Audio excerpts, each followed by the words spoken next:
The story begins on a busy high school track where the runners were pushing through the final stretch of their race. While others struggled to catch their breath, Xu Jing crossed the finish line and stopped firmly.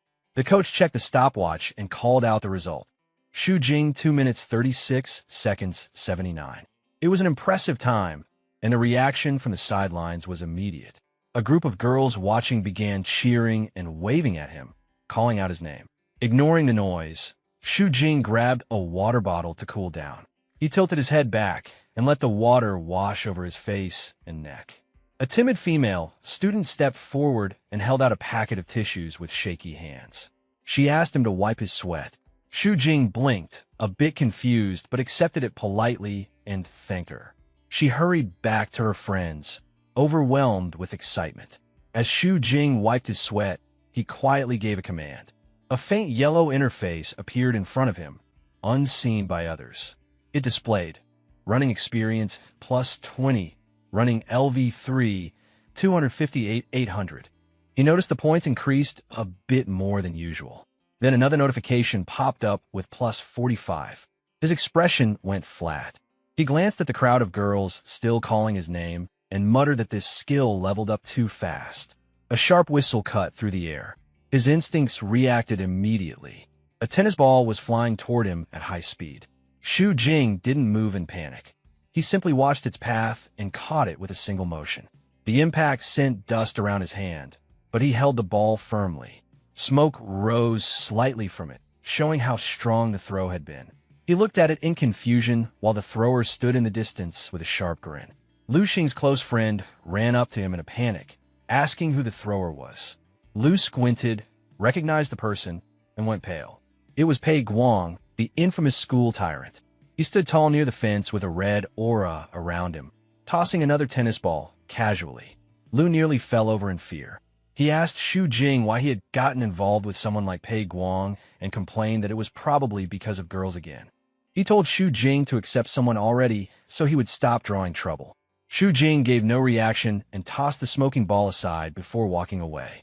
Lu stared at him, frustrated and scared, and chased after him, warning that Pei Guang wasn't someone to provoke. He asked what Xu Jing planned to do. Xu Jing didn't look back, and simply said he was going to work out as he walked toward the gym. As he walked, his thoughts turned inward. People always told him that working out was useless, and that martial arts were the only way to become truly strong.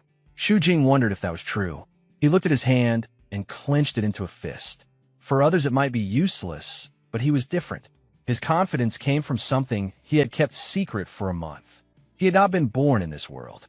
He had appeared without warning in a city that looked similar to Earth, but was fundamentally different. And he hadn't arrived empty-handed. A strange translucent panel followed him everywhere, operating on one rule: effort brings rewards. Back in his room, lifting a dumbbell wasn't just exercise. It was progress. With each repetition, golden numbers appeared: strength +1, agility +1, constitution +1. If he practiced a specific action enough, the system would upgrade it. Throwing darts wasn't just a hobby. After enough practice, his eyes would gain a precise blue focus, and the system would activate aiming LV1. Hard work is never wasted, he reminded himself. But the growth came with a cost. Standing in his room, his stomach growled loudly. The daily practice consumed a huge amount of energy, and he needed to eat constantly. Hungry, he went to the kitchen. When he opened the refrigerator, he found it completely empty. He sighed, staring at the bare shelves. He removed his shirt and tossed it aside. His body was well-defined and toned, but he reminded himself he wasn't working this hard for appearances. Later that night, Xu Jing walked through the neon-lit streets of his district, the 5th Metropolitan Circle. The city was structured like a target, with the outer areas poor and the inner areas prosperous. As he moved through the crowded streets, he felt the pressure of his situation. Half a year remained before graduation. He knew he had to decide whether he would fight to enter the inner circle or remain poor. With his resolve firm, he entered a convenience store. He needed fuel for his system, so he filled a basket with nutritious food, vegetables, milk, and proteins before heading to the counter. The cashier scanned everything and calmly announced the total, 210. Xu Jing froze. a bead of sweat rolling down his face as his confident thoughts stopped instantly. Moments later, the future ruler of the inner circle was quietly removing items from the basket, returning a carton of milk and then a vegetable, avoiding the cashier's eyes. Defeated by grocery prices, Shu Jing walked home through the narrow alleys of the outer circle with a small shopping bag in hand. He muttered to himself about the cost of 5 eggs, convinced the world had gone mad. Suddenly, a dark blur shot past him with the force of strong wind. He flinched and tightened his grip on his groceries before turning to find a small black cat on the pavement. It wore strange golden bands on its ankles and tail. The cat stared at him with wide eyes and meowed. Shu Jing relaxed, assuming it was just a stray, but the cat suddenly stiffened and fell over dramatically, lying motionless. He looked at it, unimpressed, suspecting it was trying to trick him for food. He crouched down to check, but as he looked closely, his expression changed. The cat's fur was dirty and matted, and it was covered in injuries, as if it had lost a fight. While he observed it, a faint voice drifted through his mind, sounding tired and defeated. The cat's eyes glowed blue as the voice continued.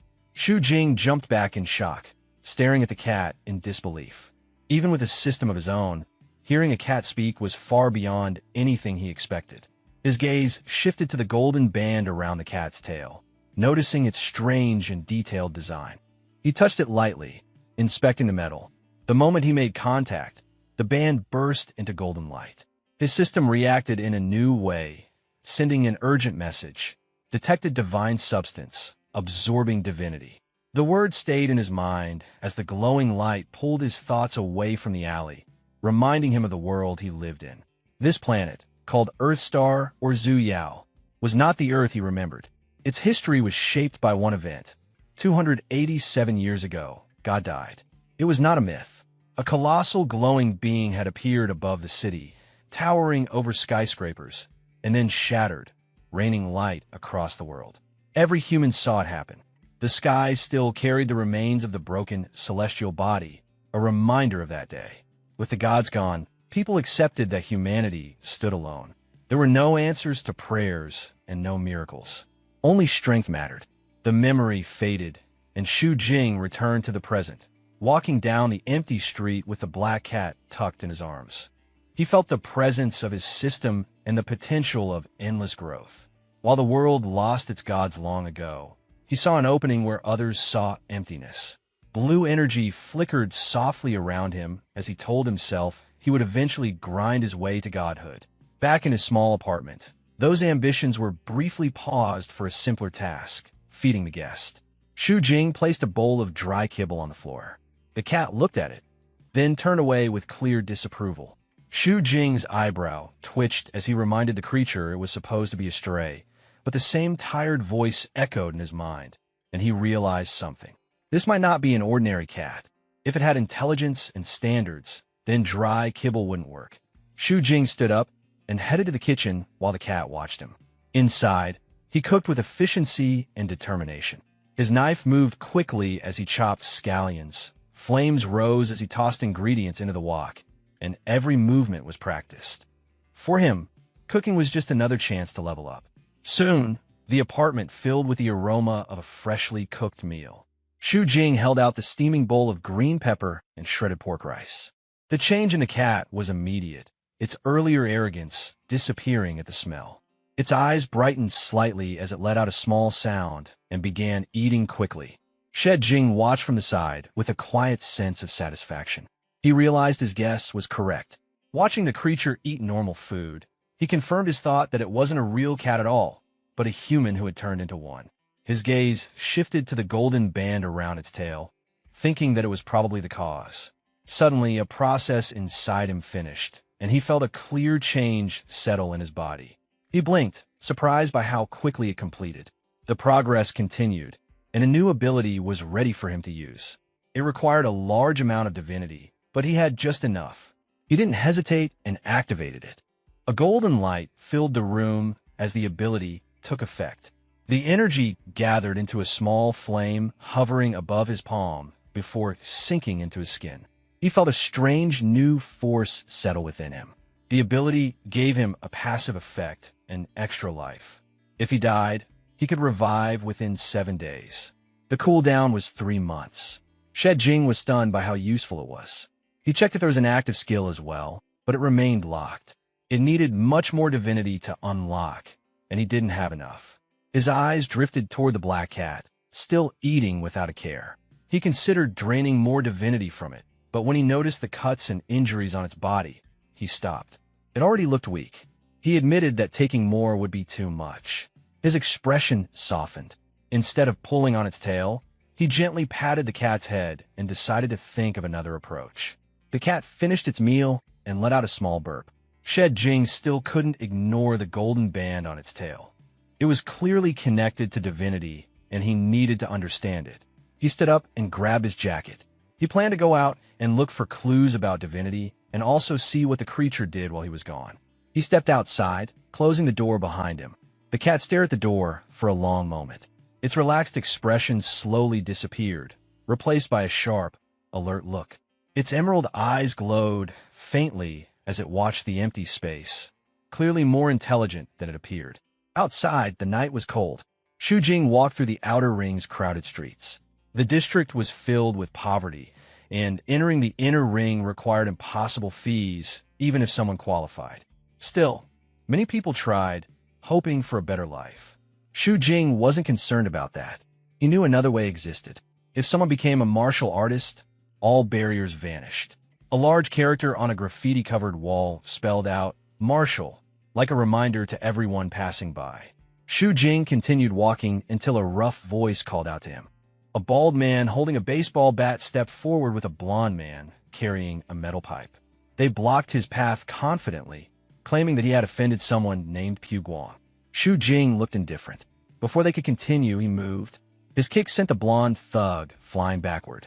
The bald man froze, unable to understand what happened. Before he could react, Jing struck him as well, dropping him to the ground. Jing picked up a few loose stones. His left eye glowed faintly as he used a targeting skill, sending the stones accurately into the thugs on the ground. A deeper voice came from behind them. A large blue dragon-shaped aura formed in the alley. Pei Guang stepped forward with clear hostility. He attacked, but Jing dodged easily. Instead of feeling threatened, he became curious. This was the martial arts he had been searching for. Realizing that Pei Guang actually knew martial arts, Jing stepped forward with calm determination. He no longer saw the man as a danger, but as someone who could give him information. He ordered Pei Guang to explain everything he knew. A heavy pressure filled the air as Jing's presence grew stronger. The confrontation ended quickly. Pei Guang was slammed into the wall with enough force to crack it, leaving the alley filled with dust. The school tyrant slid to the ground, completely defeated. He leaned against the scattered debris, holding his bruised chest, his face drained of color. His earlier confidence was gone, replaced with panic as he pleaded desperately. Jing stood in front of him, hands in his pockets, looking down with calm indifference. He found the fight unimpressive.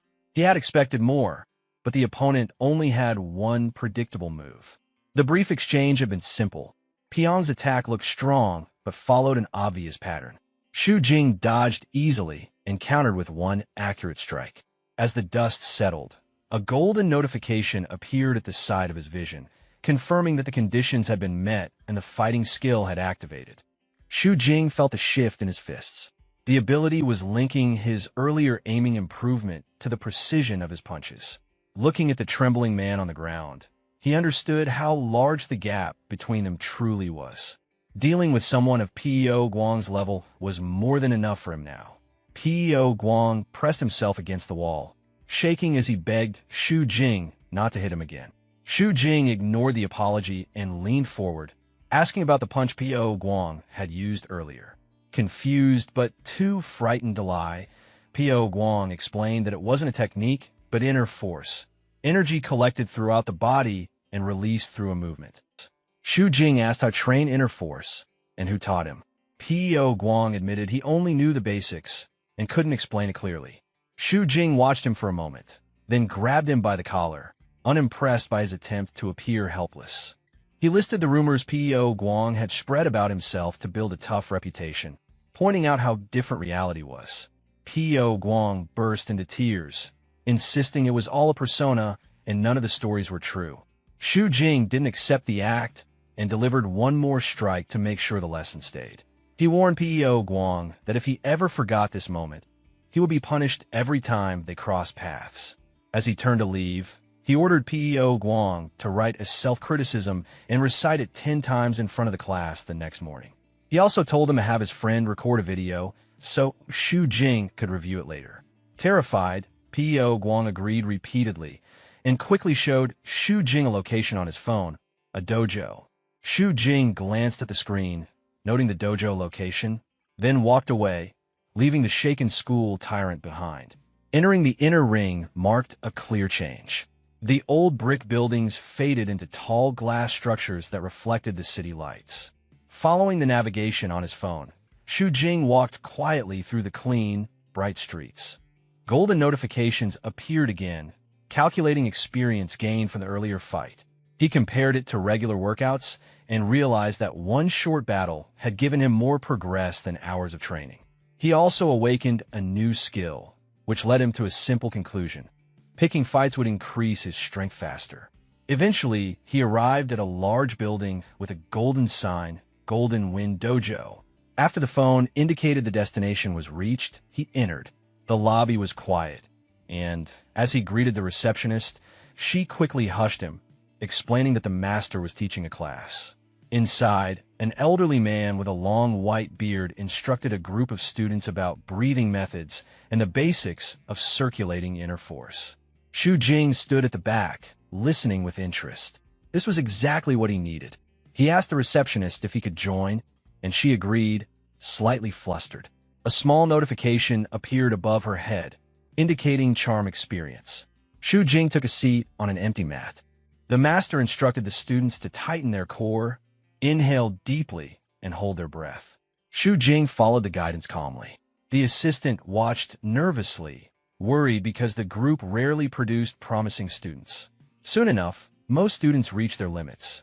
Faces turned purple, many coughed violently, and even their most hopeful student failed. The master looked disappointed. The assistant apologized, asking for more time to find a suitable student. She then quickly stopped him from speaking further and pointed at the back. Xu Jing was still holding on without difficulty. A faint blue aura circled him as he practiced. The breathing method was harder than it sounded, requiring lung capacity most people didn't have. Inside Xu Jing's body, the sensation was intense but manageable. His expression remained composed. When the assistant announced the time was up, Xu Jing released his breath steadily. A notification confirmed his success. Inner force activated.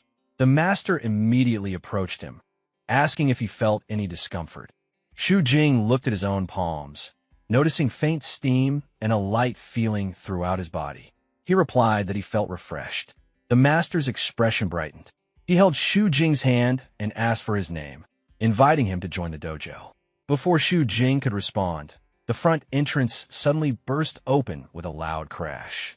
A dark silhouette stood in the doorway, radiating a menacing red aura.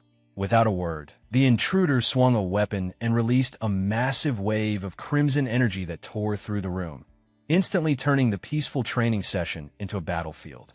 When the smoke cleared, the intruder was revealed to be a massive insectoid creature with glowing red eyes, pinning a disciple to the ground.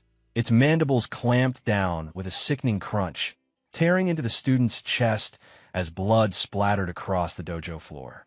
Xu Jing stared at the scene, his pupils trembling as he shouted, "What the hell is this?" Chaos spread everywhere. The master, who is usually calm, shouted for everyone to leave quickly and not crowd together. He turned to his assistant and ordered Manager Jean to maintain order. She cried out in response, trying to guide the terrified students to the exit. But the monster fixed its multiple red eyes on the fleeing crowd and unleashed another wave of crimson energy with a high-pitched screech. The attack flew directly toward Manager Jean, who froze in fear, unable to dodge. Xu Jing moved instantly, diving forward and pulling her out of the attack's path. They crashed to the floor as the energy carved a gash into the wall behind them. Xu Jing hovered over her, breathing hard but focused. Manager Jean looked up, her face flushing red as she whispered student, "Thank you," while her thoughts spiraled out of control. A golden notification appeared beside her head. Sham Prusva. Shu Jing ignored it entirely, his attention locked onto the raging monster. His mind flicked back to He Young's explanation in the alley. Inner force is gathering energy from all parts of the body and then expelling it externally through a move. Shu Jing analyzed the red aura surrounding the beast. Inner force versus inner force. Now is the perfect opportunity to experiment. The creature lunged at him with a screech, but he met it head-on. His fist, glowing with golden light, slammed into the monster's steel-hard exoskeleton. The impact felt like hitting a wall. He wondered if the thing was like a cockroach, able to withstand hundreds of times its own weight. He realized blunt force might not work. If that is really the case, he focused his strength into a single point. Golden energy inside his arm gathered into a concentrated needle. The shell shattered under the strike. Crack! Green blood sprayed as the creature was blasted backward. Skill activated. Inch force 80-20. Dust settled around him as he casually dusted off his jacket, unimpressed. "It's much weaker than it looks," he muttered. Manager Jean watched with starry eyes, completely forgetting the danger. "So cool," she sighed. The old master watched with fear and awe, realizing the boy had just mastered chi force and released a dangerous amount of it, something a normal body shouldn't handle. The creature rose again, its broken shell creaking as red energy flared around it. Shu Jing asked if it still wanted to continue. He took a stance, calm and cold, raising his fist as golden lines spread across his skin. "The result will be the same no matter how many times you try." Chi meridians gathered, ready to end it. But before he could strike, a fountain of blood burst into the air. Shu Jing froze, confused. A streak of crimson light tore through the room, followed by a brilliant slash of blue energy. It cleanly sliced the monster apart before it could react. Shu Jing blinked at the severed chunks, briefly thinking he might have overdone it, before realizing that the blue energy wasn't his. A silver-haired woman stood amidst the debris, wearing a sleek tactical bodysuit. "Void Blade taking over this area," she announced. "Unrelated personnel, please evacuate immediately." Shu Jing analyzed her, recognizing the White Raven Squad. To defeat the creature in one strike was impressive. She looked at him, trying to stay professional, though she was surprised by the damage he had caused with his bare hands. A faint blush crossed her face. She immediately decided she needed to recruit him. She stepped forward and handed him a note. "Sunday afternoon at 5 o'clock. Come to the address on the note. I will tell you what you want to know." Shu Jing unfolded it. Ching Ching Library 7F. A library, he thought. Outside, Manager Zhang rushed around him in excitement, worried and infatuated. She tried to check him for injuries and nearly said she would take him home before correcting herself to a hospital. He stepped back politely, saying he was fine and thanked the dojo staff. She called out for him to return tomorrow while hearts practically floated around her. The old master watched him leave, sighing that such talent couldn't be contained in a small dojo. Walking through the illuminated streets, Shu Jing checked his system notifications. Intense Battle EXP had given him Fitness EXP 29, Health Preservation EXP, Charm plus 50, and Fighting EXP 98. Conditions met. Activated. Inch Force. He studied the new technique, realizing it was simply concentrated chi accelerated in a short distance. He tried gathering chi again, but strain hit instantly, so he released it quickly, remembering the danger of internal injury. He decided to rest and try again tomorrow. The night's events weighed on him. White Raven Squad, Cockroach Man, this world hid many secrets. He touched the note in his pocket, planning to check the address on the weekend. When he reached his apartment, he checked the security feed. The camera showed his black cat sitting upright in his chair, typing on his keyboard. He kicked the door open and confronted the cat. "Were you just messing with on my computer?" The cat only blinked innocently. Meow. A silent standoff followed, until Shu Jing sighed from exhaustion and collapsed onto the bed without changing. The cat crept closer, curious, then caught the metallic smell of blood. Its expression hardened instantly. Energy crackled around it as it wondered who had hurt its person. In a spiritual vision, The cat appeared before Shu Jing, larger and imposing, declaring itself Ningfuna, leader of the dragon sect, demanding he explain what happened so it could seek justice. Shu Jing, half asleep, only muttered that he knew the cat could speak and said they would talk after he slept. Ningfa panicked, shaking him and shouting for him to stay awake long enough to explain. The morning sun shone into the apartment, lighting up the table where fried shrimp, fresh salad, and rice were set out. Shu Jing sat at the table looking completely refreshed. Full health resurrection had cleared away all the fatigue from the previous night. Across from him, the black cat was eating quickly, her cheeks full as she spoke between bites, sauce still on her face. "So, you weren't beaten up by someone, but instead, you defeated a monster?" Shu Jing ate calmly. "Yeah." The cat swallowed, and her expression turned serious for a moment. "I haven't heard of those things running into the city area," she said, bothered by the thought. Shu Jing watched her, his expression softening. Despite her attitude and unusual origins, she had been genuinely worried about him the night before. He reached out and gently placed his hand on her head. "Thank you for worrying about me so much, Nar," he said with a warm smile. The cat froze, her face turning red as she stammered, caught off guard. "Nar." She pushed his hand away, trying to regain her composure. "You're not allowed to call me Nar. You must address me respectfully as Lord Sect Leader." Shu Jing pulled his hand back, his smile turning playful. "Okay, Lord Nar." Before she could react again, he leaned back and held up his phone. The relaxed mood immediately shifted into something more serious. "Since Lord Nar can speak," he said with sharp eyes, "why don't you explain what the you inside the phone was doing?" The cat stiffened, her expression going blank before anxiety took over. She froze, realizing she had walked straight into trouble. "This thing is called a cattail ring," he read aloud, comparing the object in his hand with the information on the screen. "It is a type of god relic." He looked down at the cat, who lay stiff on the floor. "I was looking up information on it," he said, intrigued. "So this thing really is a god relic." Shu Jing recalled history books. 287 years ago, the god had died in the sky, and the golden specks that fell were fragments of divine power, god relics. I had only heard about them before, he thought, staring at the metal band. But now I've finally seen one. No wonder it can absorb divinity. He became absorbed in examining it, and forgot he was still holding the cat. He rubbed the metal while looking closely at her tail. The cat finally burst out. "How long are you going to keep pinching?" Shu Jing flinched and released her tail. Cough. He cleared his throat and returned to the topic. "So, you were looking up instructions on how to use it?" Ningfa lay flat on the floor, exhausted, her ears drooping. "Not all," she muttered. "I want to take it off." Regaining her composure, Ningfa sat up straight and her expression darkened as she explained what had happened. "You know it, too. The Dragon Siang," she began. "Not only do they control entertainment venues, but they also work with martial arts halls for some drug businesses." Her memory went back to the night her life changed. "I was attacked in my own villa. Someone put this thing on me, and I turned into a cat. By the time she escaped, her organization had already been taken over.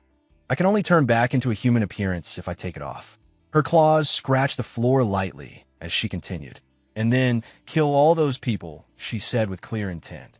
Shu Jing watched her calmly. "What do you plan to do next?" he asked. "If you can't find it on the internet, the library probably won't help either." Ningfa's expression shifted from anger to thoughtfulness. She smirked. "Regarding this point, this sect leader already has a plan," she said confidently. She pointed a paw at him.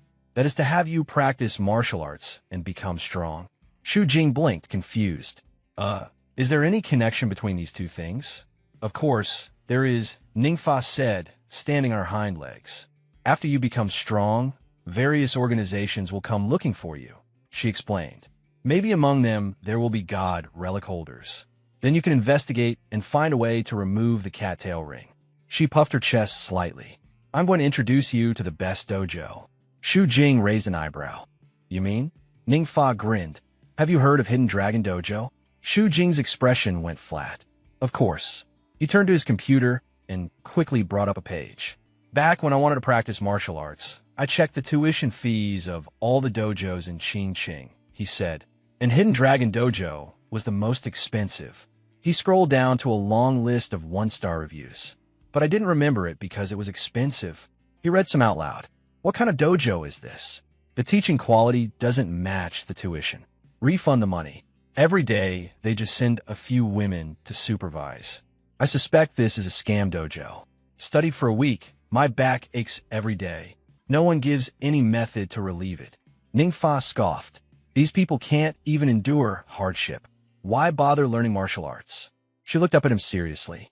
In the circle of true martial artists, no one looks down on Hidden Dragon Dojo. Shu Jing sighed. So how do I get in? By following the rules of the Manhwa, she declared. Dojo storming, of course. Shoot, if I smash up the dojo's venue, will they still accept me? He asked. Ningfa stared at him. Look at your unsophisticated appearance, she said. Dojo storming is just an interview. She explained the hierarchy. Dojo disciples are also divided into ranks. A pyramid formed in Shu Jing's mind. Bottom tier, those who pay.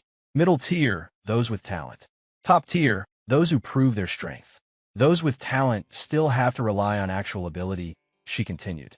It's useless if it takes 10 or 8 years to become capable. Shu Jing understood. He didn't have money or years to spare, only his system and his fists. I just have to go there and prove I'm better than everyone else. Ningfa, now acting like an advisor, added one last point.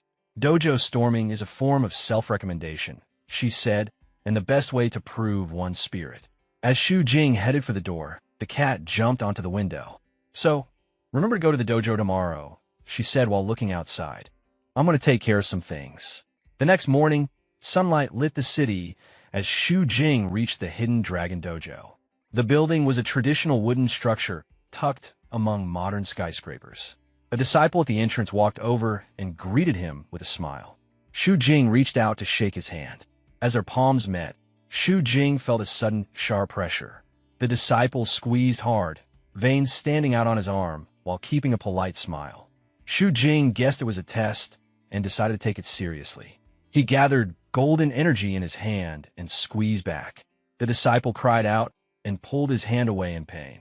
Shu Jing laughed and played it off, saying the man liked to spar. The other disciples snickered and the greeter complained about Shu Jing's strength.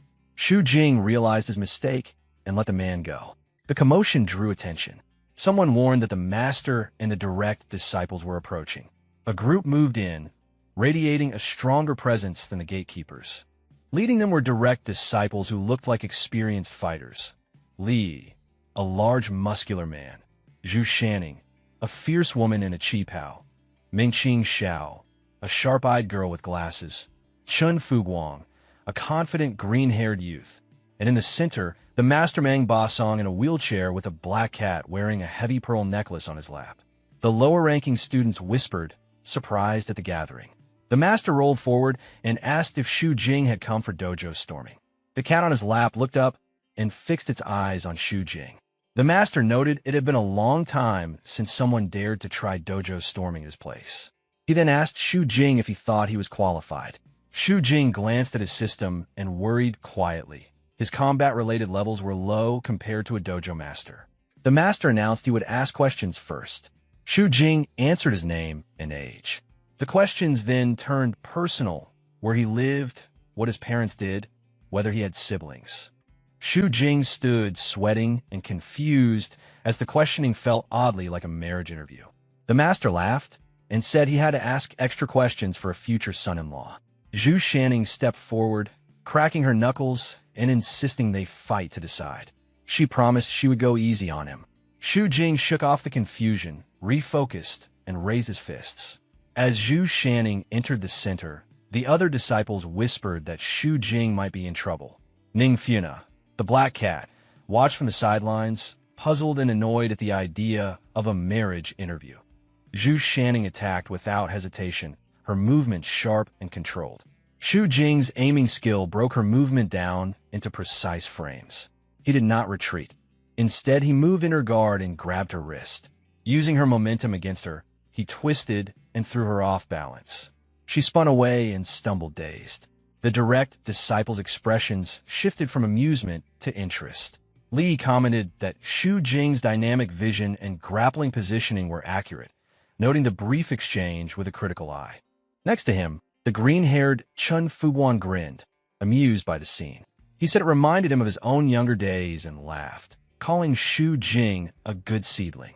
Master Mang boss Hang joined in with a warm laugh while stroking the black cat on his lap. The tension in the room faded. The cat, Ningfiana, looked proud but was actually relieved inside. Xu Jing stood straight, dusting his hands, and asked the old dojo master if his dojo storming was successful. Golden notifications appeared in his vision, marking the reward of the battle, including the experience gained and the rise in charm. Master Mang moved forward with a pleased expression and confirmed that Xu Jing was qualified to become a direct disciple. He then reminded him that it was time to change how he addressed everyone. Xu Jing responded respectfully, greeting the master and his senior brothers and sisters.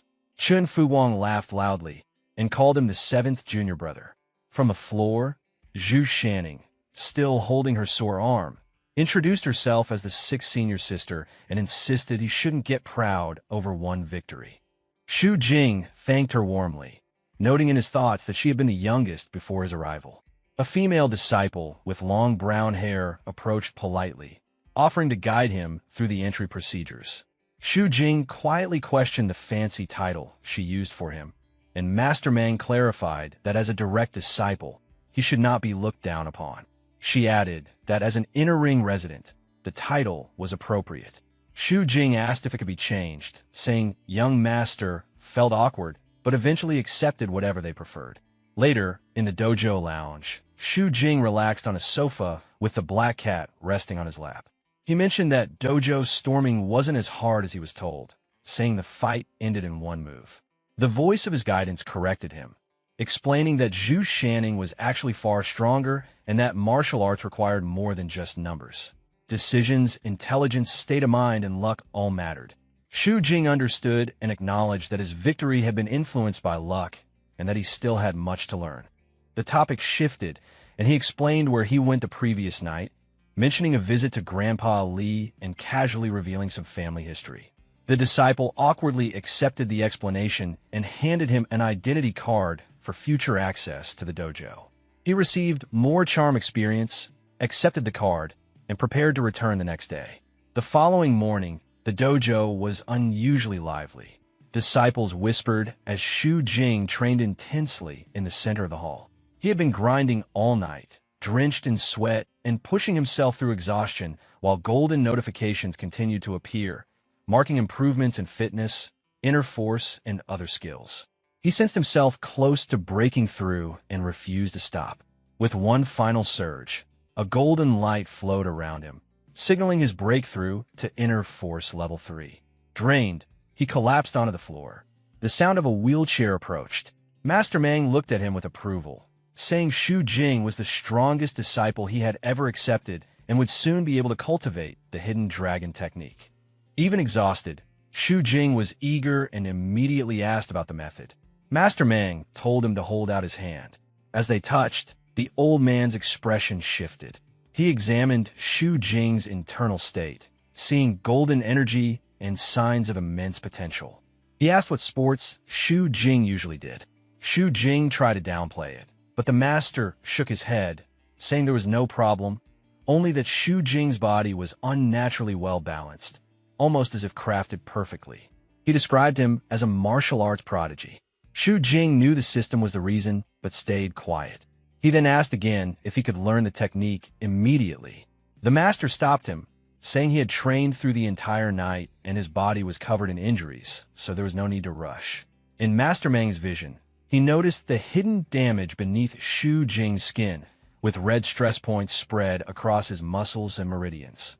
He explained that cultivating the method now would be dangerous. Xu Jing's excitement faded and he asked what he should do.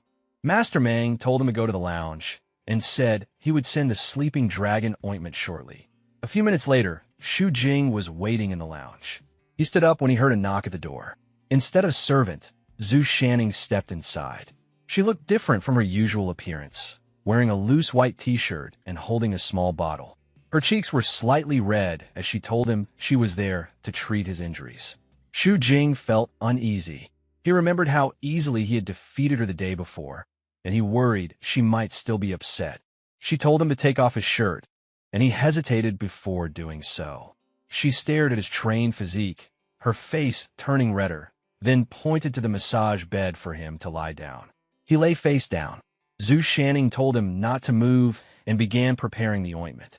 Her mood seemed cheerful, but Xu Jing felt nervous.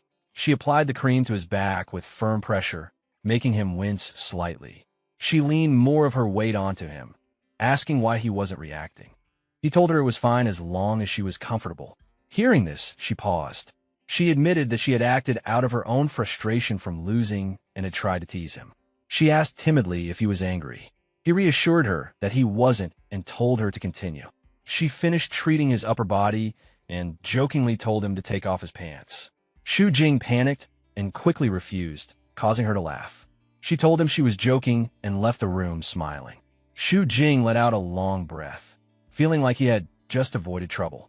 After resting, he left the dojo and walked down the street. He stretched and felt more relaxed, but still thought about how tense the treatment had been. As he walked, he received a notification that he had leveled up in fighting and inner force. He checked the time and decided to go to the library for his appointment. He remembered the silver-haired woman from the White Raven Squad and thought about their name, noting that it sounded dramatic even though they were simply a special police group. He wondered why they wanted to meet him at a library. He arrived at the building, entered the elevator, and went up to the 7th floor of the Qingqing Library. The doors opened to a massive room filled with books, but the space was dead silent.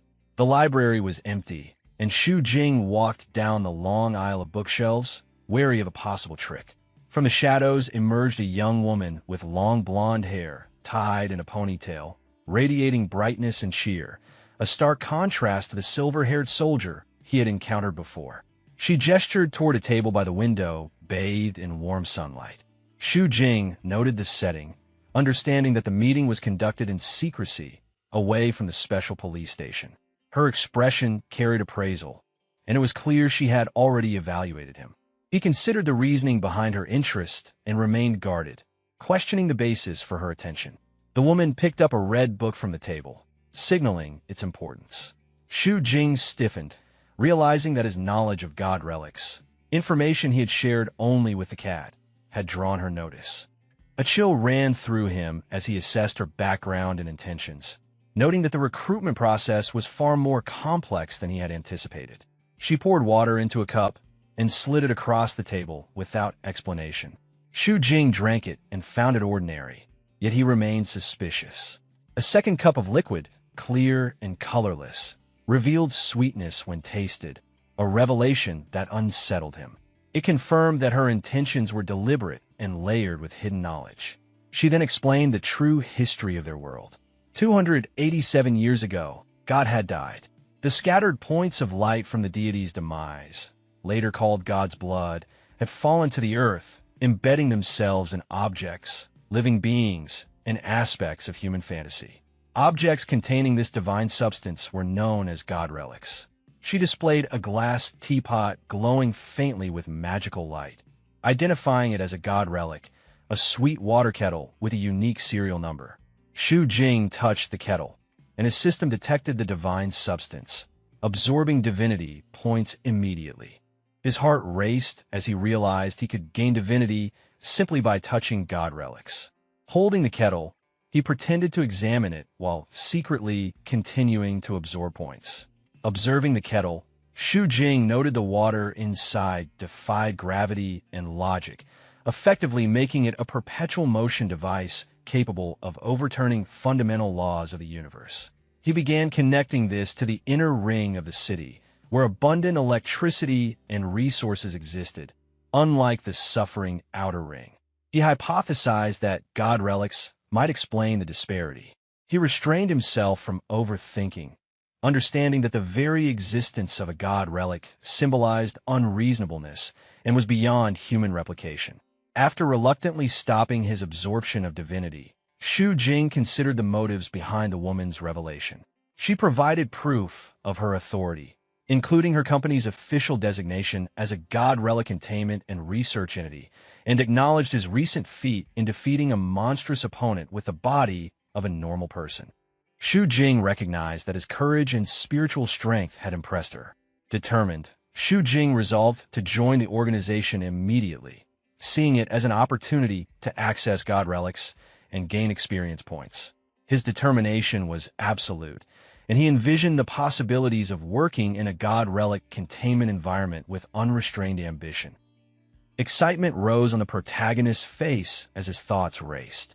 A god relic containment company meant frequent contact with god relics. At present, god relics were the only known source of divinity.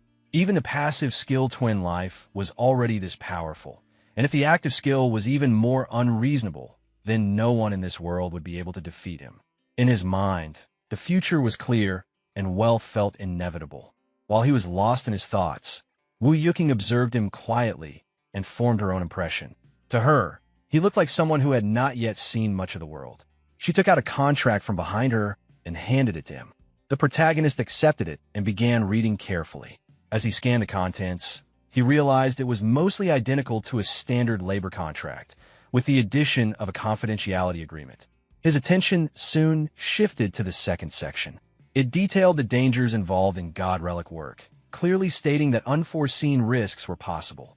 In the event of disability or death during containment operations, the company would provide a compensation of $5 million to the family, covering medical costs, funeral expenses, and basic living support.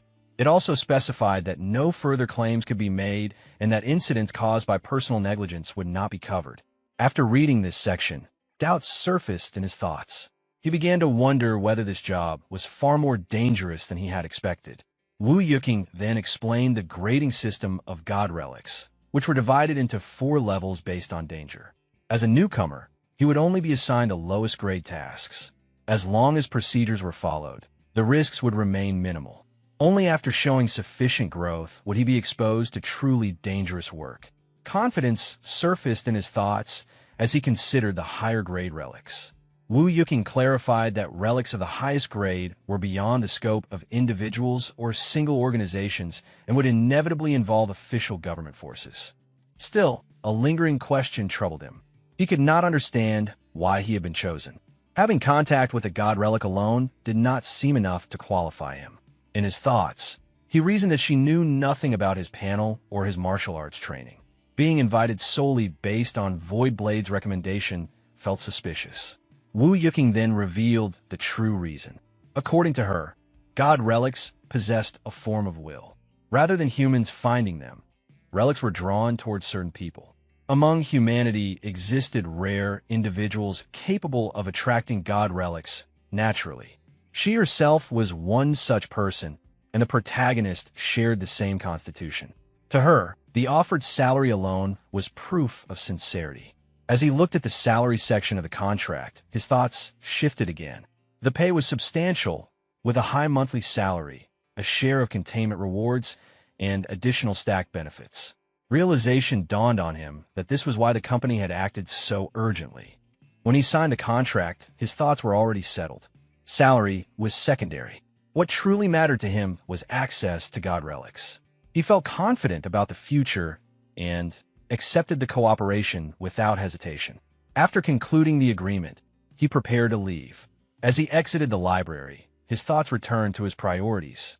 Between training at the Hidden Dragon Dojo and collecting god relics, he knew these pursuits alone would consume his time. For the foreseeable future, school would likely have to wait. He sent a message to his friend, asking for help and requesting leave from the teacher on his behalf. His friend quickly agreed, and he replied with a brief message of thanks. While chatting, his thoughts drifted. A monthly salary of 200,000 was an amount he could not have earned even 10 years after graduating. Right now, improving his strength was the most urgent matter. Only by becoming stronger would there be any hope of going back.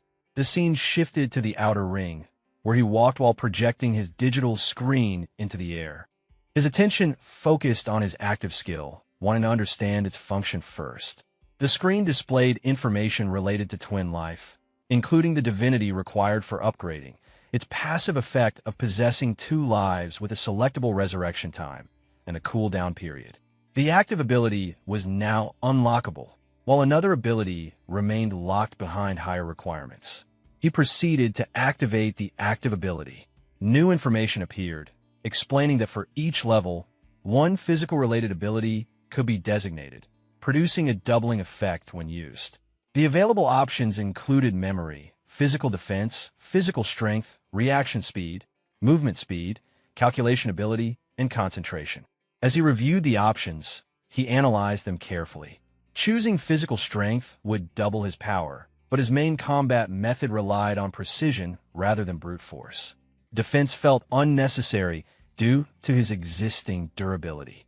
In martial arts, speed often determined victory, so movement speed became the most logical choice. Before committing fully, he decided to create a control comparison. He fixed his gaze on a distant street lamp, roughly 100 meters away, and ran at full strength to measure his baseline performance. The timer showed just over 10 seconds, which he found acceptable. He then activated Twin Life and repeated the run. This time, his movement was drastically faster, finishing in roughly half the time. The result left him exhausted but satisfied, confirming that the speed increase was exactly double. As he recovered, his thoughts deepened. Improving sprint times was relatively simple at first, but beyond a certain point, even a minor improvement required immense effort, talent, and resources. In real combat, where even the smallest mistake could be fatal, this kind of acceleration defied logic and intuition. It was decisive and unavoidable. With a sense of achievement, he clenched his fists, recognizing Twin Life as a skill that ignored physical laws and limits entirely. He attempted to use the skill again while his body was still warm, only to find it unavailable due to a cooldown. Frustration followed, but he quickly realized that only around 20 seconds had passed since activation. This meant the skill would need to be used sparingly, with no clear indication of when it would fully recover. Exhaustion finally set in, and he decided to head home. As he walked toward his apartment, soreness spread through his body from an entire day of exertion. His plan was simple: bathe, sleep, and return to training the next day. He ended up falling asleep in the building hallway. When he woke, he checked his phone and saw that over 6 hours had passed, leaving him confused about how he had ended up there. He immediately checked the recovery status of Twin Life. The cooldown was nearly complete. From his calculations, each second of usage required 1,000 seconds of recovery, meaning full usage demanded roughly 6 hours to recharge. A message appeared reminding him of training. Panic set in, and he ran at full speed toward the dojo. Upon arriving, he pushed open the gate and was quickly noticed. He was led forward without delay, pulled directly into a sparring session meant to demonstrate proper gene force usage. The surrounding trainees whispered among themselves, assuming the outcome was obvious and hoping he would not get hurt. Hearing this, he recognized that the situation mirrored the previous encounter. Despite being framed as a demonstration, he knew she intended to reclaim her pride from last time and would not hold back. Instead of concern, he felt calm. This was the perfect chance to test his new ability. The sparring match between the protagonist and Zhu Shannying began. He did not rely on raw power. Instead, his movements were swift and precise. In a brief exchange, he caught her arm and redirected her momentum, forcing her down. Her body struck the ground, and the floor beneath her cracked apart, breaking into fragments from the force of the impact. As she lay on the ground, struggling to regain her senses, confusion filled her thoughts. She had used her full strength, yet the result was still defeat. She could not understand why. The protagonist looked at her and responded lightly, treating the outcome as if it were simply a friendly exchange. Soon after, multiple screens appeared in succession, recording the experience gained from the fight across various areas, including combat, fitness, health preservation, aiming, and sports. Among them, one of his skills advanced to the next level. While reviewing the information, he began to reflect. The result no longer counted as defeating a stronger opponent while being weaker. This led him to suspect that once Twin Life speed was activated, the panel no longer judged him as inferior to Zhu Shannying. Despite her superior combat experience and caution, she had still failed to react in time. This confirmed to him just how powerful Twin Life truly was. Clenching his fist, he felt satisfied.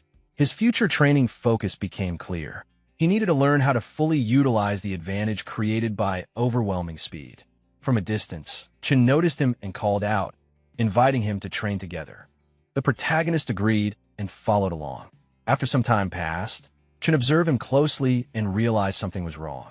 What he had previously assumed to be exaggeration turned out to be real. The protagonist was already close to cultivating dragon chi, something that should not have been possible in such a short time. Chen explained the concept behind it. In the martial arts world, there existed a legendary physical state known as the treasure body. It referred to refining the human body into something comparable to a treasure. This state was said to involve 5 types of perfection: muscles like dragons and elephants, tendons like iron tree roots, flawless glazed glass skin, molten gold blood, and indestructible jade bones. Each stage represented an extreme transformation of the body. However, this realm was generally considered a myth, as no one had ever truly achieved it. The protagonist listened calmly. In his thoughts, he did not see it as impossible. Just because others could not achieve it did not mean it was beyond his reach. Chun joked internally that perhaps even becoming a martial arts myth was not entirely impossible. He then showed something on his screen and guided the protagonist forward, preparing to introduce him to someone important. He indicated that this person was the most powerful eldest senior brother of the Hidden Dragon Dojo, Mangbashang. Before the introduction could properly continue, someone suddenly entered the dojo by crashing through a window. Glass shattered as the figure landed inside. The protagonist and Chun both watched the scene with shock and unease. Chun immediately recognized the person and reacted with visible tension. He led the protagonist closer and indicated that the man who had just entered was the dojo's most formidable senior disciple, Mangbashang. As the protagonist observed him, his thoughts became cautious. The man clearly had unusual traits. He appeared quiet, physically overwhelming, disliked trouble, possessed extreme strength, was overly protective, and behaved in an unorthodox manner. Chun further indicated that this senior brother had a habit of avoiding normal entrances and preferred entering through windows instead. The protagonist glanced toward the broken window and began calculating internally. Jumping from the highest floor would require terrifying physical strength, far beyond ordinary standards.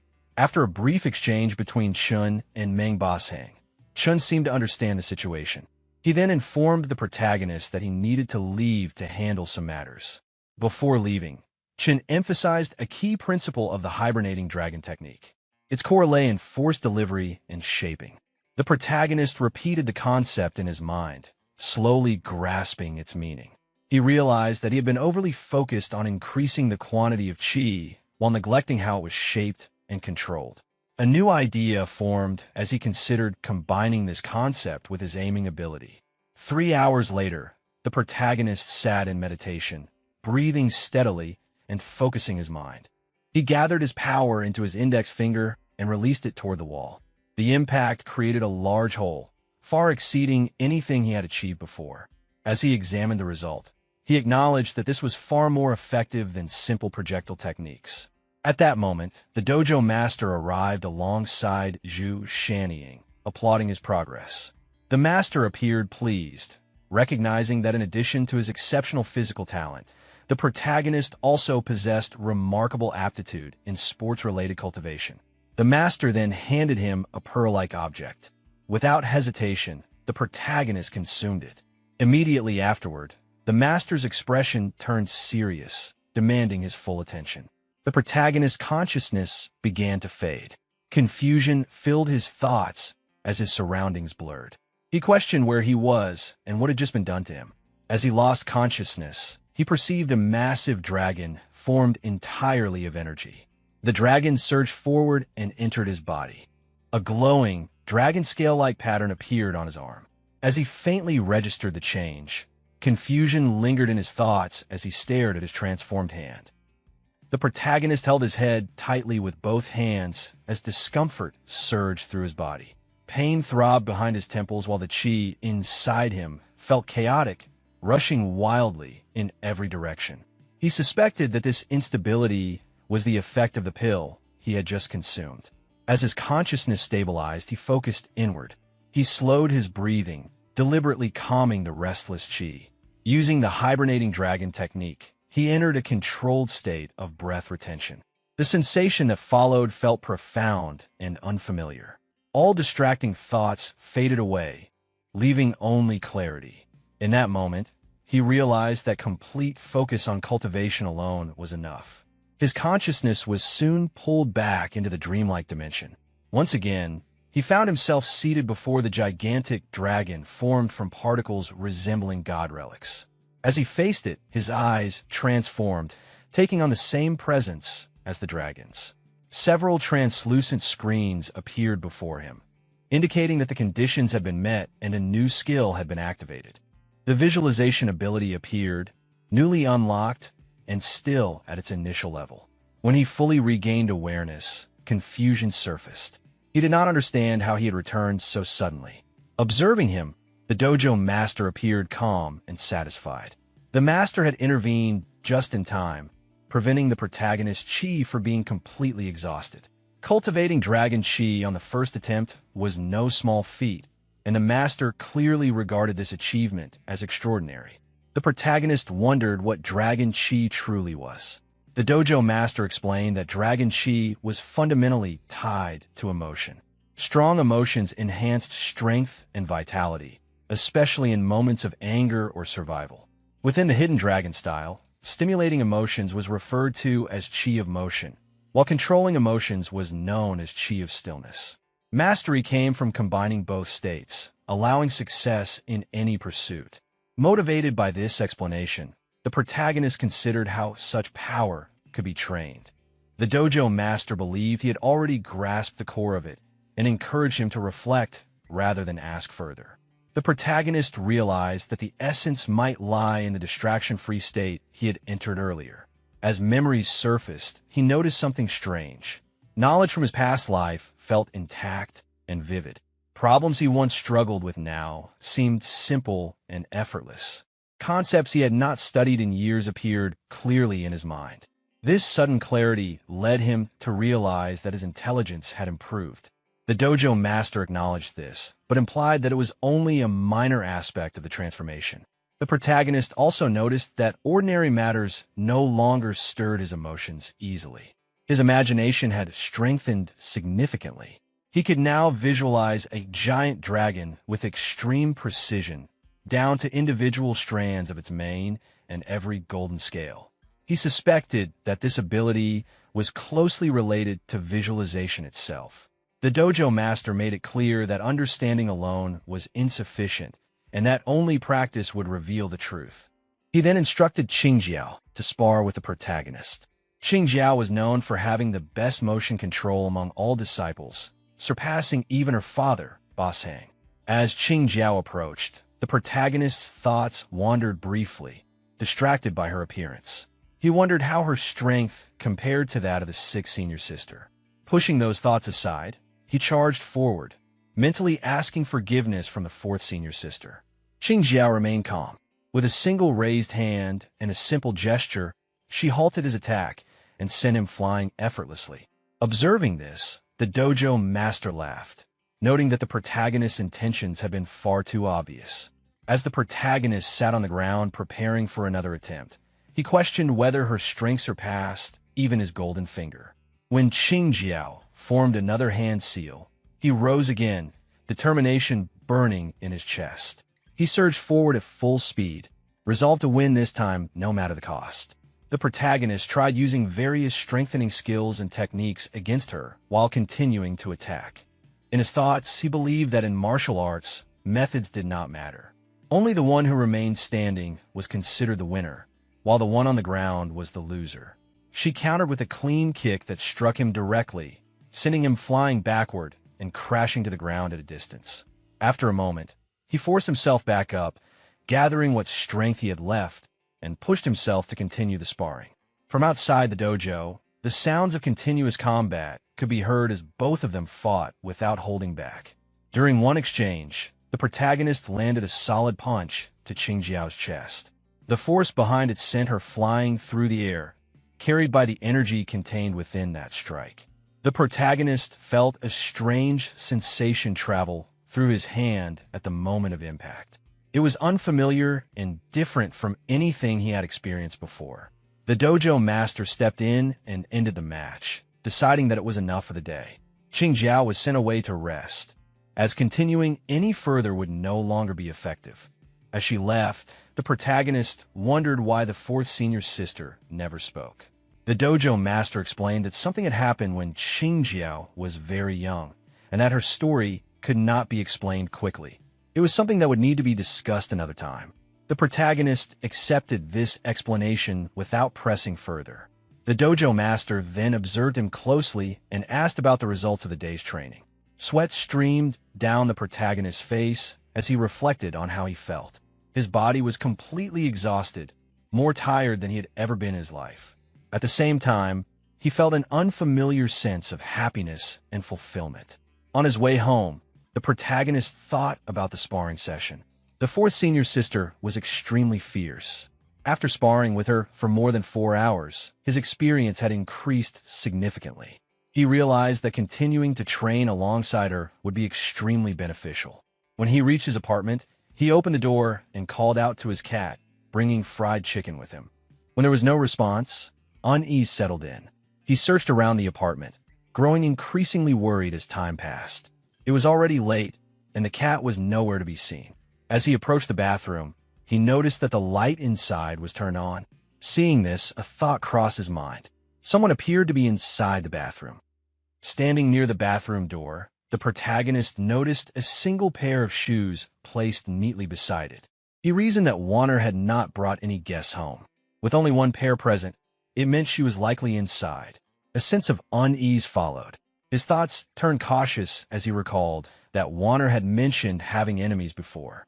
The possibility that something had gone wrong crossed his mind. He hurried forward and pushed the bathroom door open. Inside, he saw Warner bathing calmly. The tension in his mind immediately eased, and he realized there had been no danger at all. He sat down beside the bathtub and gently held her paw, reminding himself that the fried chicken he brought back would get cold if they wasted time. At the mention of food, Warner's attention shifted, her thoughts clearly drawn toward hunger. The protagonist joined her by the bathtub and began helping her bathe, carefully scrubbing her head with soap. As this continued, Warner drifted into a light daydream, relaxed by the familiar care. At that moment, Warner turned toward him and placed a paw against his chest. The relic attached to her tail suddenly began to glow. The light grew intense, forcing the protagonist to close his eyes as tears formed from the brightness. When the light faded, something had clearly changed. Warner was no longer in her original form. She had transformed into a human figure that still retained certain feline traits. The protagonist froze in shock, struggling to process what he was seeing. Warner herself noticed the change at the same time.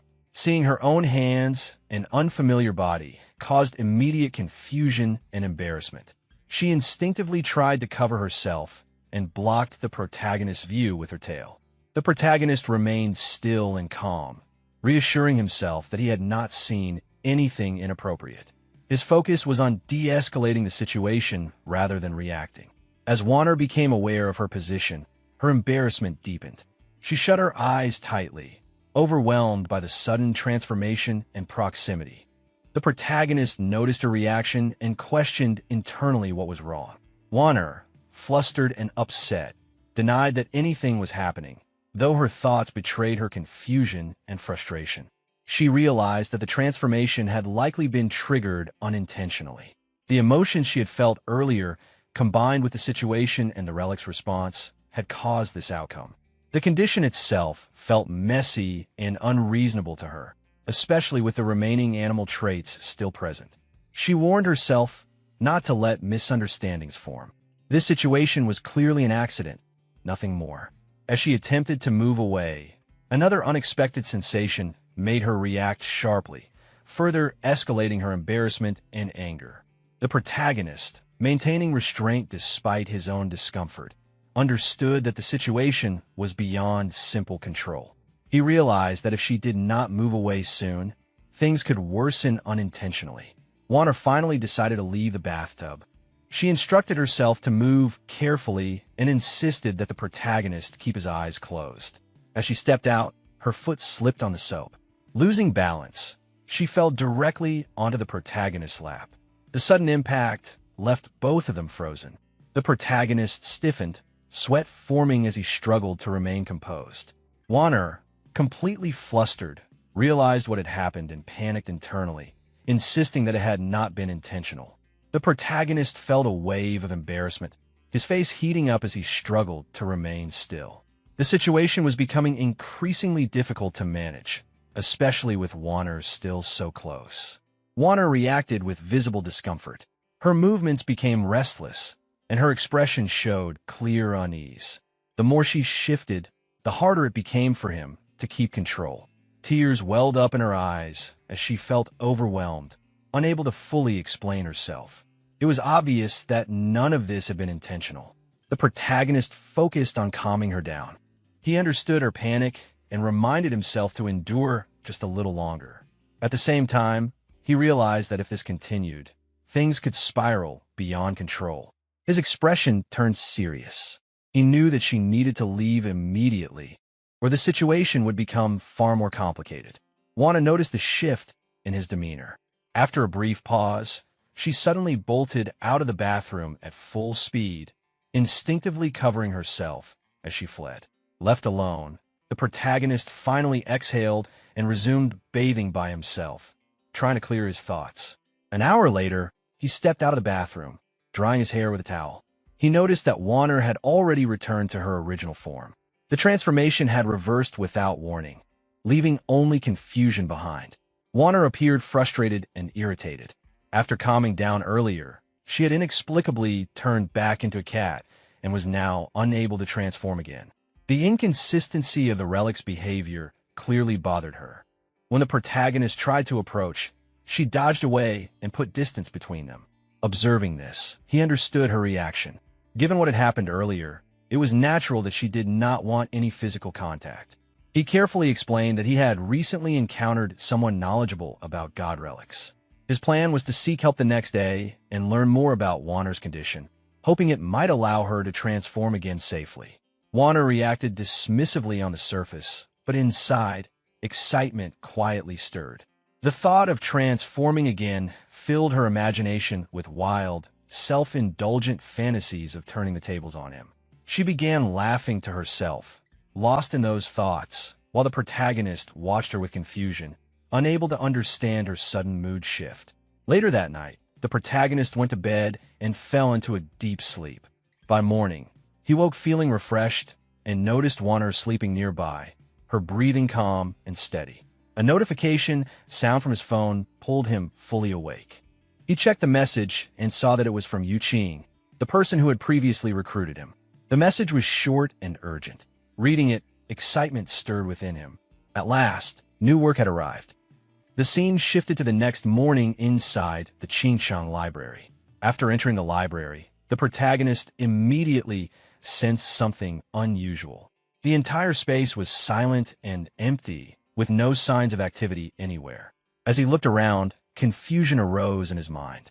He had been told to come quickly, yet the person who summoned him was nowhere to be seen.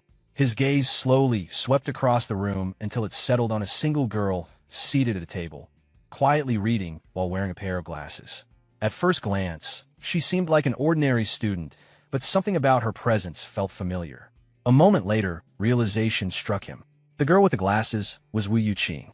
She revealed herself soon after, confirming his suspicion. As she removed her glasses, her presence suddenly became much more noticeable. A faint trace of embarrassment crossed her face before she quickly composed herself. She explained the glasses she had been wearing. They were a god relic capable of suppressing a person's presence, making them difficult to notice. While worn, they dulled one's existence, but once removed, all that suppressed presence would surge outward at once. The longer they were worn, the stronger the effect would be afterward. The protagonist reacted with mild confusion, finding the explanation unexpected but intriguing. As he stood there, he sensed the presence of divine energy reacting within him. Wu Yuqing continued explaining calmly, making it clear that the relic's effects were far more complex than they initially appeared. She then handed the glasses to him. As he examined them, curiosity filled his thoughts. Certain strange reactions he had experienced earlier now made more sense to him. He soon shifted his focus back to the reason he had been called.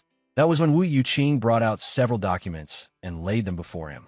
She explained that the mission was unusual. It was a containment task that normally would not be assigned to someone at his level. The target involved another god relic, one that amplified the wearer's primal desires. The current bearer was a woman named Lu Huiying, whose impulses became uncontrollable when encountering attractive men. The protagonist put on the glasses as he listened. It became clear that this relic had been prepared specifically for him. Given his current foundation, suppressing his presence first and then releasing it at the right moment would allow him to easily trigger the target's obsession and safely remove the relic. As the plan settled in his mind, the protagonist felt a slight flush of embarrassment. The method was obvious, but he could not deny that it suited him rather well. At the same time, he sensed another wave of divine energy being absorbed. The realization dawned on him that this mission would allow him to deal with two god relics at once while remaining relatively safe. He glanced at the glasses again, feeling that they fit him perfectly. An ambitious thought crossed his mind as he imagined the results of wearing them for an extended period before removing them. With renewed confidence, he adjusted his hair, his posture straightening slightly as his thoughts soared toward the future.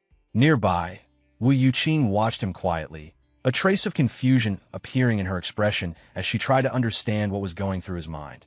The protagonist broke the silence and casually brought up the topic of the glasses. From her response, he understood that the glasses were not her personal item, but something borrowed from another containment company. That information surprised him. Until now, he had assumed their organization was the only one of its kind in the country, especially given how secretive and high-level it appeared. She clarified the misunderstanding. God relic containment companies were indeed special, but in essence, their work was no different from cleaning dangerous threats that appeared unpredictably. Relics existed everywhere, and no single organization could possibly manage them all. Because of that, multiple companies operated under the same system. The explanation continued in a calm and realistic manner. Containment work was extremely dangerous, and not everyone was qualified to handle it. These jobs were outsourced by the state, and while some companies followed strict rules, others were driven purely by profit. If he ever encountered personnel from other companies, caution would be necessary. The protagonist acknowledged this internally, letting out a quiet sigh as the weight of the responsibility settled in. After a brief pause, he removed the glasses, intending to personally test their effect. As he stood there, the change was immediate. His suppressed presence surged outward naturally, without effort. Wu Yuqing's reaction made the result obvious. Her heartbeat quickened, and a faint blush appeared on her face as she instinctively looked away. The protagonist quickly understood that the glasses worked exactly as described. Satisfied with the confirmation, the scene shifted. The setting moved to city traffic later that day. Inside a bus, the protagonist sat quietly while reviewing the documents Wu Yuqing had given him. As the vehicle moved through the streets, he focused on the information in front of him. Lu Huiying's profile was detailed and direct. She was active almost exclusively in the Southern District, frequenting bars, discos, host clubs, and KTVs. The locations alone painted a clear picture of her lifestyle and influence. As he read further, the situation became clearer. Using the physical enhancement provided by the villainess's crown of glory, she had established her own territory and formed a small gang known as the Rose Gang. With her strength continuously increasing, she preyed on local men, draining them both physically and mentally. The crown itself continuously amplified her desires.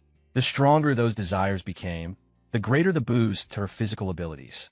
Left unchecked, the effect would only continue to stack endlessly.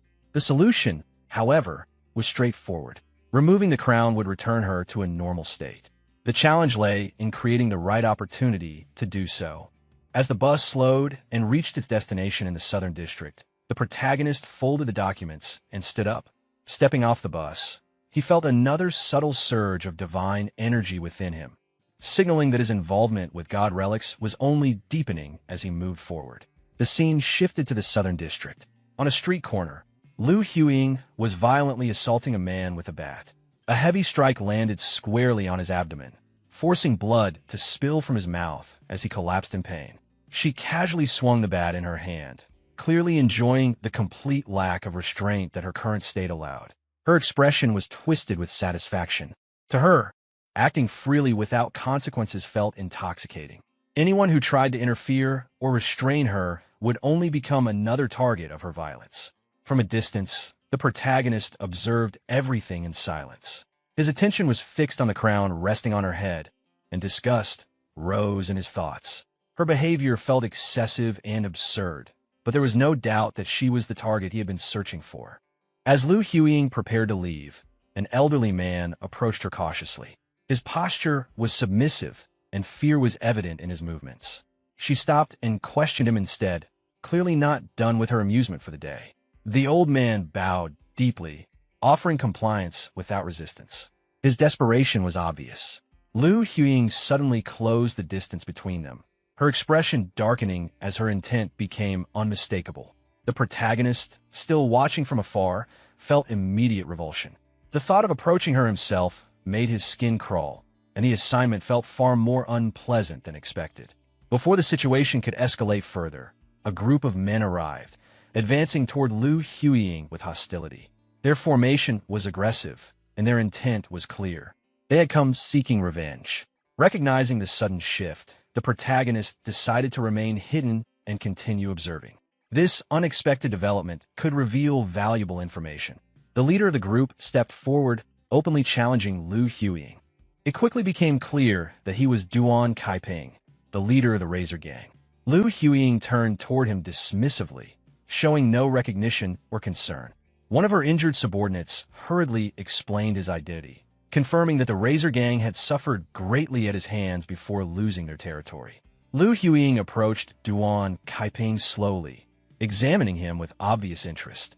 Her attention lingered on his physique, and her behavior only further provoked him. Anger exploded from Duan Kaiping.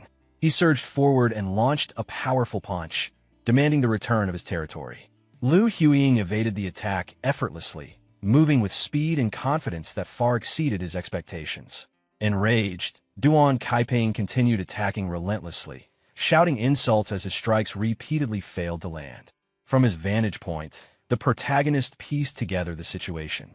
The Southern District had originally belonged to the Razor Gang, but Lu Huiying had seized it using the power granted by the Crown, igniting an ongoing feud between the two groups. As the conflict escalated, Duan Kaiping's men joined the fight, charging toward Lu Huiying and her followers. The street quickly descended into chaos as both sides clashed violently. In the confusion, one of Duan Kaiping's men struck the old man's young son in the head with a brick. The child screamed in pain and collapsed to the ground. The sight instantly enraged Lu Huiying. Her attention snapped toward the injured child, and fury surged through her. The old man cried out in despair, rushing toward his son. Gripping her bat tightly, Lu Huiying turned back to her enemies, her rage now fully ignited. Any trace of amusement vanished as her intent shifted toward brutal retaliation. Duan showed a confident expression as he finally became serious. He stepped forward and launched a powerful punch, landing it directly on Lu Huiying's face. The force sent her flying into the air, crashing into nearby debris, which shattered on impact. She recovered quickly, rising with a twisted smile, clearly intrigued by the exchange. She decided to engage him properly instead of treating the fight as entertainment. From a distance, the protagonist continued to observe in silence. Both fighters advanced toward each other again, their movements sharp and forceful. As they clashed repeatedly, the protagonist analyzed Duan Kaiping carefully. His palm strikes were precise and controlled, shaped like a blade, capable of cutting with tremendous force. As the fight continued, both sides exchanged heavy blows. However, despite Duan's superior technique, Lu Huiying suffered only superficial injuries. In pure martial skill, Duan clearly surpassed her, but her body absorbed the damage unnaturally well, making it difficult to injure her seriously. At that moment, the protagonist felt the absorption process complete. Without hesitation, he chose to enhance his physical strength this time, pairing it with his previous speed enhancement. Testing the effect, he picked up a small stone and tossed it lightly before hurling it forward with full force. The stone struck Duan's lower leg. Despite its size, the impact was devastating, shattering the bone instantly. Duan collapsed in pain, screaming uncontrollably. The protagonist confirmed internally that the enhancement was extremely effective. Lu Huiying froze, immediately sensing something was wrong. She spun around, trying to locate the source of the attack. Duan accused someone of a sneak attack while struggling to stand. His companions rushed to support him, retreating quickly while issuing threats before leaving the scene. Lu Huiying watched them go, blood spilling from her mouth, clearly injured but still standing. The strike had caused noticeable damage. At that moment, the protagonist stepped forward and entered the scene. Lu Huiying focused on him, questioning whether he was responsible. The protagonist admitted it calmly, standing with confidence. She suspected he had used some kind of weapon. He neither confirmed nor denied it directly, only implying that it was not meant for her. While observing her stance and movements, the protagonist noted that her fighting style lacked discipline. It was clear she had never undergone formal training. He clenched his fist and prepared himself, deciding to confront her directly rather than relying on external control methods unless absolutely necessary. Lu Huiying reacted with vulgar confidence, attempting to provoke him. The protagonist remained silent, inhaling deeply and maintaining composure. His calm response unsettled her. For the first time, doubt surfaced in her thoughts as she began to reassess him. She demanded to know who he was. The protagonist relaxed his stance slightly and introduced himself simply, giving her a name to remember. The protagonist activated the twin life ability. In an instant, his body surged forward. Fueled by controlled rage, he charged straight at Lu Huiying. Before she could react, a powerful kick landed squarely on her abdomen, forcing blood out of her mouth. Without giving her time to recover, he followed up immediately with a heavy punch to her face. He continued pressing the attack, delivering multiple consecutive punches, each one landing cleanly and without hesitation. The final strike sent her flying backward. Her body crashed into the wall behind her, shattering it completely. Broken concrete and debris collapsed around her, burying her beneath the fragments. The protagonist shook his hand lightly, feeling the recoil from the impact. Even with reinforcement, her body was unnaturally solid. Nearby gang members froze in disbelief. The scene in front of them felt unreal. The wall itself had collapsed, and the person who had previously dominated the area was now buried beneath rubble. The fact that even Duan Kaiping had been suppressed by her made this outcome even harder for them to accept. Moments later, Lu Huiying forced her way out from under the debris. Her expression twisted with rage as she slammed her bat against the ground, directing her fury toward the protagonist. The protagonist observed her calmly, his expression steady. Internally, he recognized that this was the kind of battle he had been craving. Lu Huiying rushed forward again, swinging her bat as she charged. The protagonist avoided the attack effortlessly, stepping aside with precise movement. He grabbed her by the neck and drove his knee in her face while restraining her. Blood spilled again as the impact landed cleanly. Instead of collapsing, Lu Huiying began laughing uncontrollably. Her eyes glowed with madness as she clutched onto the protagonist, convinced he would not escape. Before she could act further, the protagonist raised his hand, focused his strength, and struck directly at her eye with his index finger. She convulsed violently from the pain, losing all composure. Standing before her, the protagonist reflected on his master's teaching. In real combat, morality did not matter.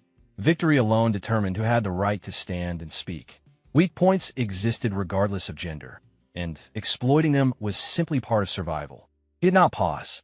A powerful kick landed once more on her abdomen, driving the air from her lungs.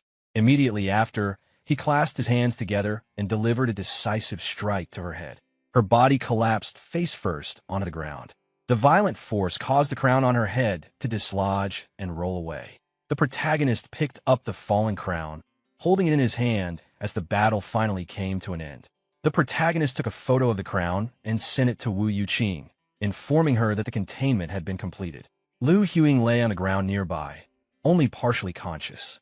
The protagonist glanced at her briefly and thought that she should at least not die from suffocation. As for the consequences of the harm she caused while wearing the villainess's crown of glory, he decided to leave that matter to the residents who had suffered under her during this time. As the divinity absorption continued, the protagonist noticed that the progress seemed faster than before. This change caught his attention. At the same time, a new option appeared at the bottom of his awareness, making him instinctively focus on it.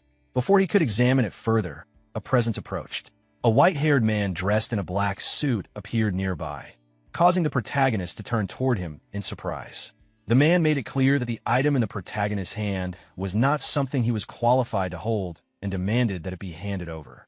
The protagonist immediately realized that the divinity absorption had not yet finished. At such a critical moment, allowing interference was not an option. He rejected the demand outright. The man's hostility rose instantly. After assessing the protagonist's condition and compatibility, he judged that despite the protagonist's young age and background, his evaluation level was unexpectedly high. Even so, he still considered him far too weak. The man stepped forward, clearly preparing to force the issue. The protagonist reacted first, striking between the man's legs in an attempt to create an opening. The attack had no effect. The man had clearly anticipated such a move and showed no sign of injury. Realizing the situation was unfavorable, the protagonist immediately turned and ran. The white-haired man pursued him without hesitation, intent on killing him. While fleeing, the protagonist analyzed the situation. The man's body felt unnatural, almost as if it were composed of assembled mechanical parts. He suspected that this person might be a containment agent from another company. The pursuer quickly closed the distance and threw a punch. The protagonist narrowly avoided it and continued running, but it became clear that escape alone would not be enough. The gap between them was overwhelming, and the protagonist understood that prolonged engagement would only worsen his position. Before the absorption process could finish, the man suddenly appeared again, smashing through a wall and landing a direct punch. The protagonist tried to block it, but the force sent him flying backward. His body crashed through multiple walls before finally stopping, embedded deep into the last one.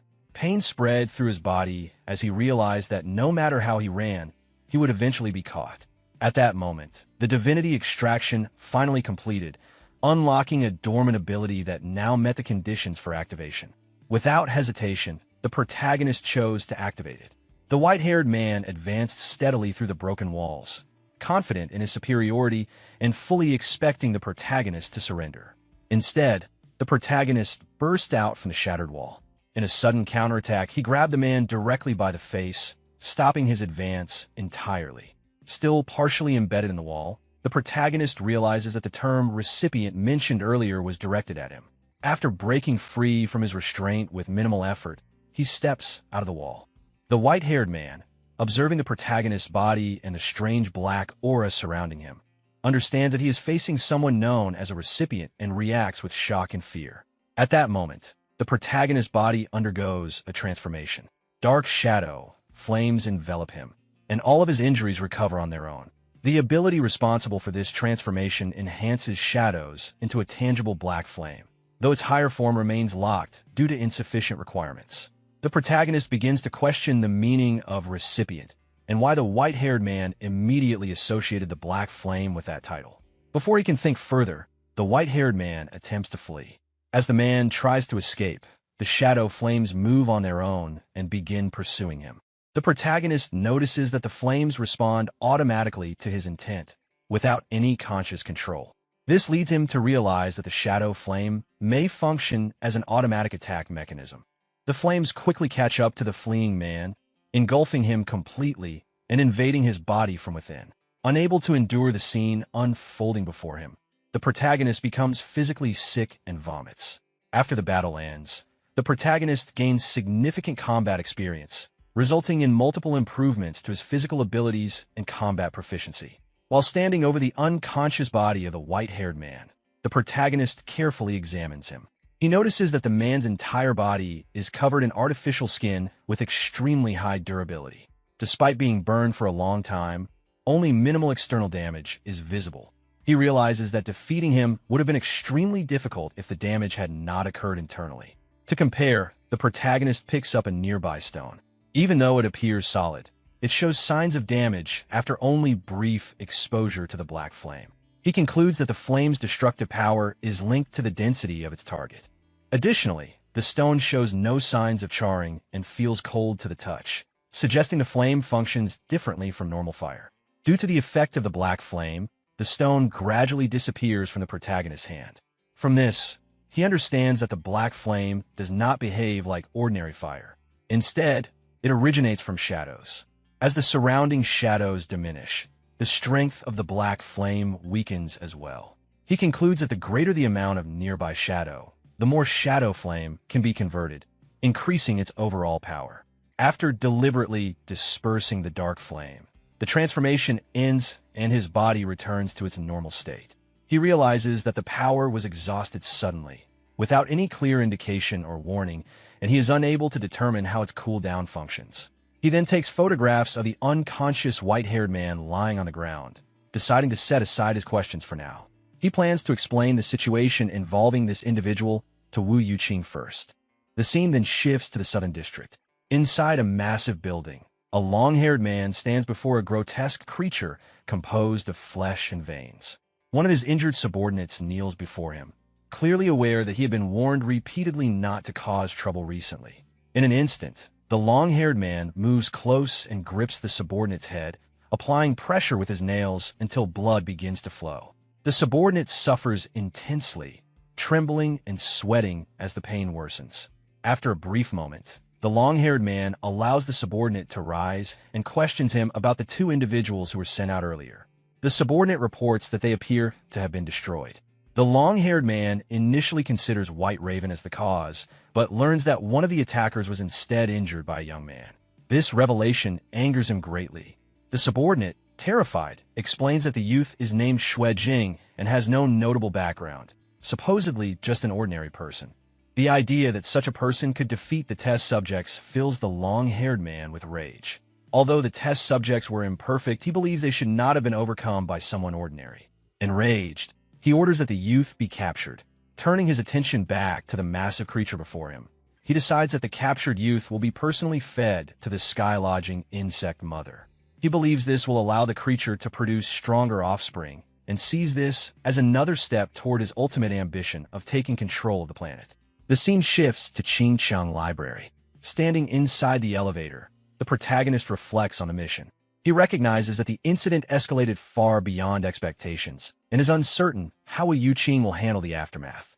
After a brief moment of concern, he dismisses his worries, deciding that dwelling on it is pointless. He accepts that problems must be faced directly and resolves that, at worst, he will make amends through future achievements. After exiting the elevator, Wu Yuqing greets him with a respectful bow. Her behavior immediately catches him off guard. She takes full responsibility for the unexpected developments during the mission, acknowledging that leaving him to face danger alone was a serious failure on her part. Her formal apology and attitude leave him momentarily stunned. She then informs him that the mission's rank will be upgraded and that compensation will be provided, expressing hope that he will accept it. He agrees without objection, but is internally surprised, as her reaction is completely different from what he had anticipated. As they move together toward a table, Wu Yuqing explains that the identity of the man he killed has been confirmed. The individual was named Zhu Yingquan, born in Source City, and affiliated with Su's containment company as a body modification specialist. According to the company, his actions were deemed personal and unrelated to any official containment mission. After taking their seats, the protagonist considers this explanation questionable, especially given the man's interest in the villainess's crown of glory. Wu Yuqing shares the same concern and presents a map outlining the division between the inner ring and outer ring. Su's containment company operates within the inner ring, while her own organization is based in the outer ring. Given this separation, it would indeed be unreasonable for Su's containment company to dispatch someone so far outside their jurisdiction. She believes this statement holds no obvious loopholes. She then suggests that there may be a deeper story behind the incident and advises the protagonist not to get involved further for the time being, stating that she will handle the matter herself.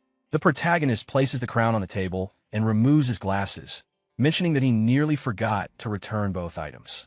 Wu Yuqing stops him, insisting that he keep the glasses, as they may still be useful in future missions. She then brings up a disturbing detail from Zhu Yingquan's autopsy report. All of his internal organs had vanished without leaving any trace. She expresses curiosity about how such a result was achieved. Internally, the protagonist reflects on the danger of the shadow flame. He realizes that even he does not fully understand its principles and decides that it would be best to keep this power secret for now. He avoids giving a direct explanation. As he removes the glasses, Wu Yuqing becomes visibly uncomfortable and quickly looks away, her reaction suggesting that the glasses have a significant effect on her perception. She tells him that if he does not wish to explain, he does not have to, acknowledging that everyone has their own secrets. and asks him to put the glasses back on properly. While doing so, the protagonist internally concludes that the glasses are nothing short of a divine artifact. He then turns his attention to a card he received and seeks clarification about its purpose. Wu Yuqing explains that it is a containment card. With it, conducting containment missions in the future will be far more convenient. Realizing the implication, the protagonist understands that this effectively grants him official status. Wu Yuqing confirms this and further explains that, in addition to the conveniences provided by certain official organizations, all data stored within the Qingqing library will now be fully accessible to him. Wu Yuqing stands up from her chair, indicating that she still has pending work to handle. She leaves the area, entrusting the protagonist to explore the library on his own at a relaxed pace. As she departs, the protagonist casually gestures in her direction in farewell. Once alone, excitement begins to surface in his thoughts. He realizes that this may be a rare opportunity to search for information related to the cattail ring. He heads toward the data storage center of the library. As he walks deeper inside, he observes the surroundings carefully and becomes aware that the space feels vast and independent, almost like a world isolated from the outside. He stops in front of a sealed container and notices its label, identifying it as God 018, known as Death Goddess's unreasonable favor. Curious, he reflects that this is a god relic he has never encountered before. He attempts to unlock it by scanning his containment card, but the container reacts by rejecting his access, indicating that his current authorization level is insufficient. He moves on to another container positioned behind it, labeled God 069, Cinderella Boy 1. Based on its higher number, he assumes it should be accessible to him. However, this container also denies his request, once again indicating insufficient permissions. He continues attempting to access multiple containers across different shelves. Each attempt ends the same way, with the system refusing him entry due to lack of clearance. After repeated failures, frustration builds within him. He questions why access is still restricted despite being told that the library's data would be completely open to him. He then considers the possibility that even the cattail ring might require special permissions. Deciding that speculation is pointless, he resolves to locate it first. Eventually, he comes across a container labeled God 1391, Cattail Ring. Feeling uncertain but hopeful, he brings his hands together instinctively before attempting access once more. This time, the container responds positively. The data associated with the cattail ring becomes available. A sense of relief and excitement washes over him as he realizes the access attempt succeeded. However, he is immediately informed that the relic carries a danger level classified as B, which does not align with the protagonist's current clearance as a C-class containment personnel. As a result, only the first 2 layers of information are made available. Following this restriction, the container's internal drawers automatically open. As he reviews the available information, confusion arises. Based on his understanding, the relic merely allows its user to transform into a harmless kitten. He struggles to understand why it is rated at the same danger level as relics capable of large-scale destruction. He takes a seat at a table in the center of the data storage area and removes the documents from the container. As he reads through them, he learns that after wearing the cattail ring for 1 month, the holder gains the ability to switch freely between human and cat forms. He notes that this ability is surprisingly practical. Continuing to read, he encounters a historical record stating that in a past era, a doctor reacted fanatically upon witnessing the cattail ring and subsequently founded what became known as the alien god cult. This term immediately raises questions in his mind. He continues reading, expecting further information related to this cult. The records explain that after the death of a god, the earth fractured, creating vast borderlands across the world. During exploration of these regions, humanity discovered tools capable of communicating with alien gods. Groups driven by ambition and a desire for power began worshipping these entities, forming organizations collectively referred to as alien god cults. Individuals who received power or gifts from these alien gods were labeled as recipients. At this point, a realization strikes him. He finally understands the meaning behind the term recipient, connecting it to earlier events. As he reads further, the historical account deepens. 200 years ago, an alien god cult known as the Lion Sage sect attempted to establish contact with the god Badet. Despite repeated efforts, the god never responded. That changed when one believer obtained God 1391 and transformed into a cat, which finally resulted in receiving Bastet's blessing. However, the blessing did not attach itself to the believer, but instead fused with the cattail ring itself. From that moment onward, the cattail ring began to possess increasingly mysterious and dangerous power. As the fusion progresses, the wearer gradually inherits Bastet's abilities. Ultimately, the process leads to the wearer fully transforming into Bastet. Because of this, the Lion Sage sect will stop at nothing to retrieve the cattail ring, even if it means killing its current holder. As this understanding settles in, the protagonist's expression hardens. A grave realization forms in his mind. If this information is accurate, then the true target of the Lion Sage sect is not merely the relic.